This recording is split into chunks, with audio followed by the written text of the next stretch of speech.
Hi, everybody. I'm Brittany Lewis, a breaking news reporter here at Forbes. Joining me now is Andrew Wilson, Deputy Secretary General and Global Policy Director at the ICC. Andrew, thank you so much for joining me. Pleasure to be back with you, Brittany. You and I have conversations on tariffs every couple of weeks, and I want to talk about the moment that we're in right now because there seems to be almost a sort of finality to it, not completely, but a little bit more than the conversations we've had in the past, because President Trump's August 1st reciprocal tariff deadline has come and gone, and last week, one day before it was supposed to go into effect, he signed an executive order for revised rates on dozens of countries that will kick off on August 7th, so this week. And days before that, the United States and the European Union reached a trade agreement, which included a 15% tariff rate on most EU goods. So to start off the conversation, how would you characterize the tariff and trade moment we're in right now? So look, I think the defining theme of this conversation is the uncertainty faced by the private sector. I think part of that has certainly been lifted with what we've seen across the last 10 days or so. One thing for sure is very clear. This US administration is absolutely dead set in putting a tariff wall around America, unlike anything we've seen probably in the last 100 years or so. And I think the contours of that wall are now coming, I would say, more at least in outlines. So it's a 10% rate if you have a balanced trade relationship with the United States, it's 15% trade surplus, and it's upwards of 10% if you have and you haven't been able to do a bilateral deal. That overall implies a very, very significant increase in effective tariff rates when coupled with the cocktail of other sectoral measures the administration has brought forward. Where I would say there's still uncertainty in it is really on two levels. The first is there's still a whole host of very important partners for the US where deals are yet to be concluded. India, Brazil, West Malaysia tensions, and obviously the Canadian question. So that's, I would say, still a big question mark for a lot of companies in the ICC network. The other point is a more granular one. What we've seen from the administration is a series of headline announcements, a series of figures in terms of what the top level tariff rate will be. But what we see when we talk to companies is an awful lot of about what that means in practice. So are the tariffs that have been announced, are they a base? How do different stack on each other? How do some of the exemptions from the tariffs that have been announced apply to and across the different deals?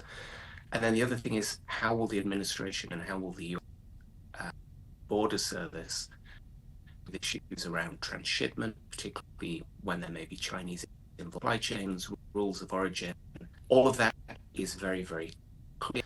Depending on what those questions is, the effective tariff rate applied to any goods being shipped into the US very, very different. So yes, we've got clarity on lines and the direction of travel of the administration. I think that's absolutely clear. But on the details of how this will work, there's still a lot of uncertainty, plus some big questions regarding those emerging markets, China, India, and Brazil. And I know the theme of our conversations in the past, dating since the beginning of March, has been that uncertainty and the uncertainty that President Trump's tariff whiplash has imposed globally. And I know you say that this uncertainty can be divided in two buckets, but when do you think really the global business world can have a little more certainty, a little more sure-footedness on these tariffs, on trade at large? Look, I think it could come in two ways. Let's assume the overall tariff environment is now starting to stabilize and crystallize.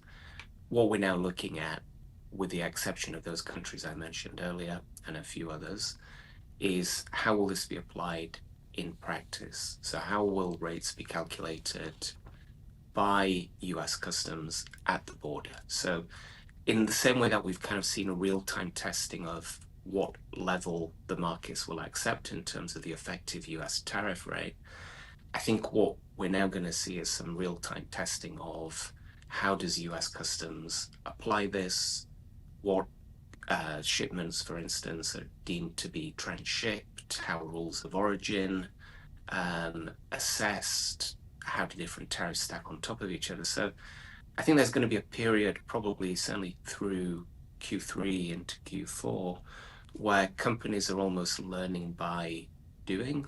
Um, and maybe after that, this is a highly unorthodox way of making trade policy, but maybe after that, companies will understand what the trade environment is if they're shipping goods to the US. The thing I'd say though is it is deeply concerning from a US standpoint. I would say that the taxes being placed on imports have escalated so dramatically, and I think there are still some downside risks and some unanswered questions there in terms of what it means for the US. And then the other thing for global companies of all different shapes and sizes is doing business with the United States has now got an awfully lot more difficult, and even more so as they kind of work their way through that uncertainty, which has ultimately been left.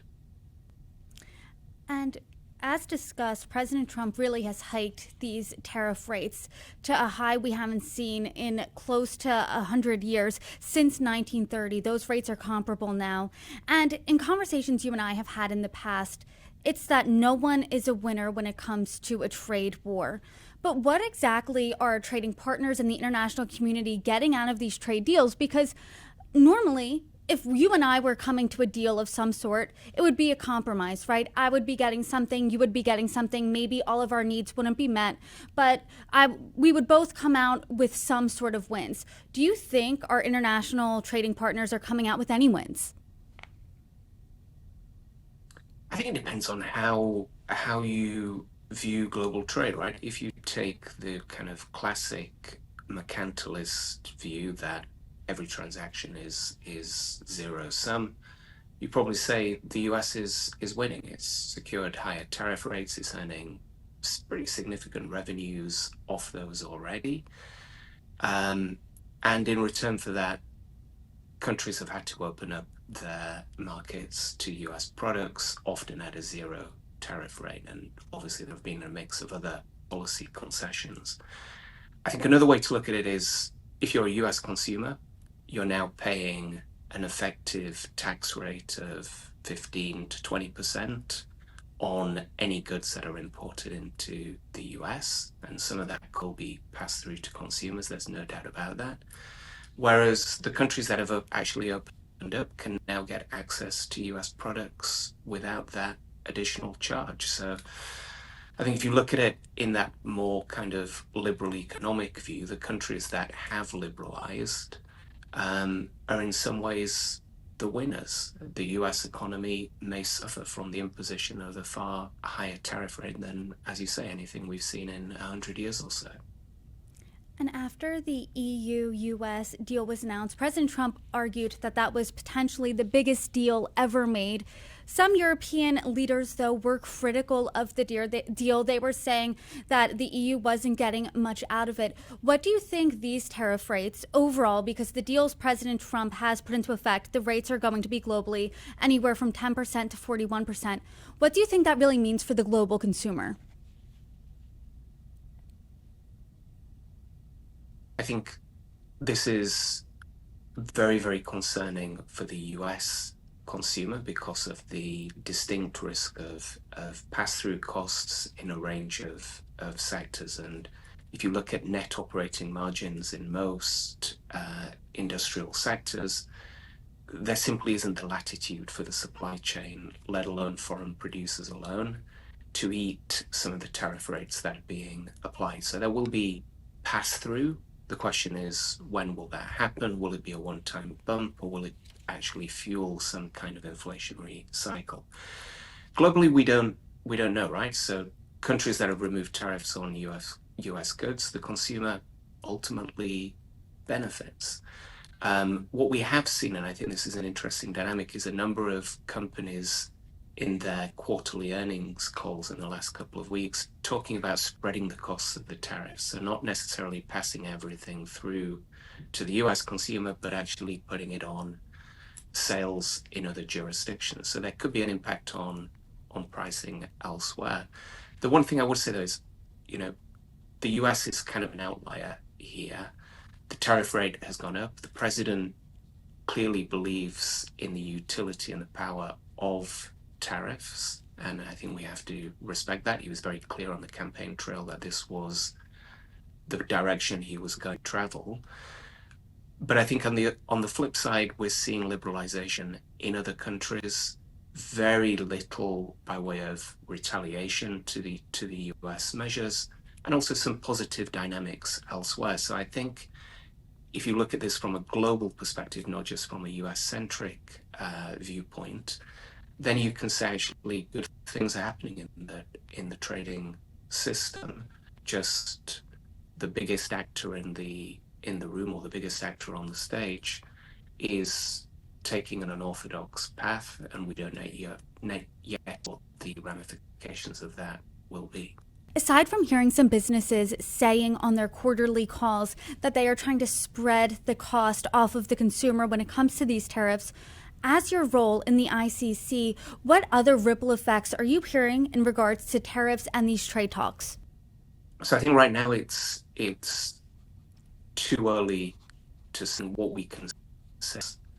From a US perspective, there are downside risks to growth, to business and consumer confidence, certainly on the inflation front, no doubt about it. I think when you start to think about the potential impact on supply chains, production locations, etc., we still see businesses see a progress. Companies are thinking very about supply chain diversification, how they can manage their supply works in the best possible way in terms of any sales to the US. But we don't see anyone now actually make big investments, and in many industries will take time to affect.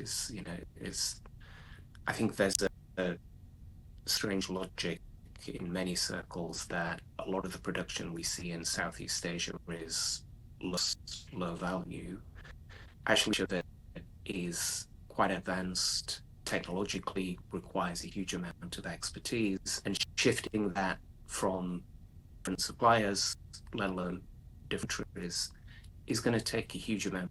You could be looking at 5 years upwards before we see some of those shifts really starting to take effect.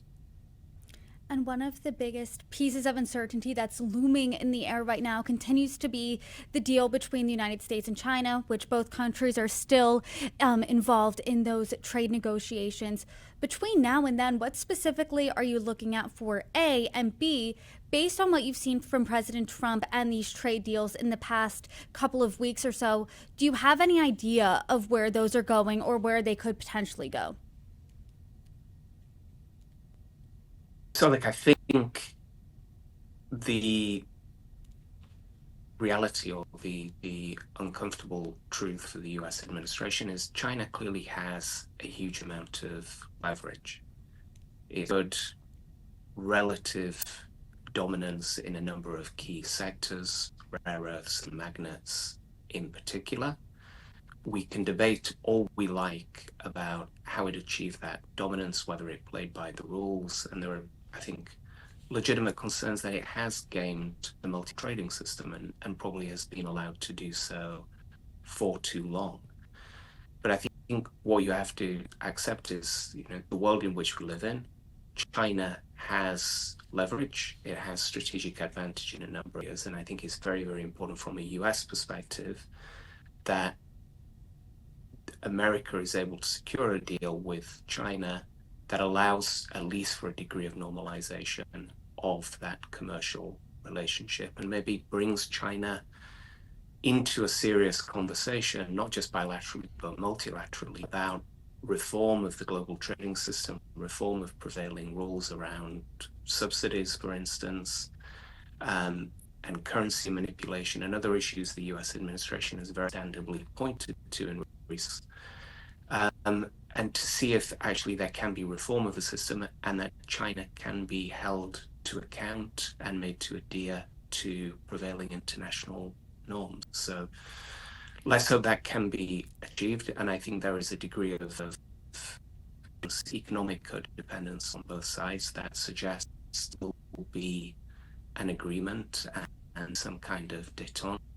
And I think that the thing to remember, this is not the Cold War where the US and the former Soviet Union had virtually no trade or commercial relationships. This is a deeply intertwined relationship that was careful management, without which there could be severe short-term pain on both sides. And I know I work A, at a business magazine, and B, I am American, so I am closely looking at to see what's next when it comes to this US-China trade negotiation and see what that deal is. But I'm curious from the international perspective, is the rest of the world, what are they looking out for when it comes to that deal in particular, if anything? I think really it's three things. There is the overarching economic importance of the US-China relationship to the relationship with the European Union. I think the second thing is really the symbolic importance of avoiding an escalation or economic conflict between the two largest economies in the world. And I think if there is a return to what we saw in April, then I think it does send a severely damaging signal to business, but also to other governments. I think at a more practical level, one of the critical elements around the talks is on critical raw materials, and ensuring that the Chinese licensing regime that was brought on stream, I think, in April, May of this year, is administered in a commercially reasonable and meaningful way to make sure that those essential inputs can flow to a range of economies, not just the US. And we've already seen the licensing regime already affecting production, for instance, in Europe. So that certainly has global significance. I think the question a lot of companies are really looking at is how will the US administration deal with Chinese participation in supply chains more broadly, this issue of goods coming from China being transshipped through other countries, particularly in Southeast Asia. How strict will the line be taken on that? Because that obviously has very, very significant consequences for some of the other deals the US administration has struck, both with advanced and developed. Well, there's still certainly a lot to look out for, but I appreciate you taking us through every big step of the way when it comes to where we've really been in these tariff talks the past couple of months. Andrew Wilson, thank you so much for joining me. And until next time, I hope you can come back and break down maybe perhaps more certain times, but I won't hold my breath. Let's hope so. Fingers crossed.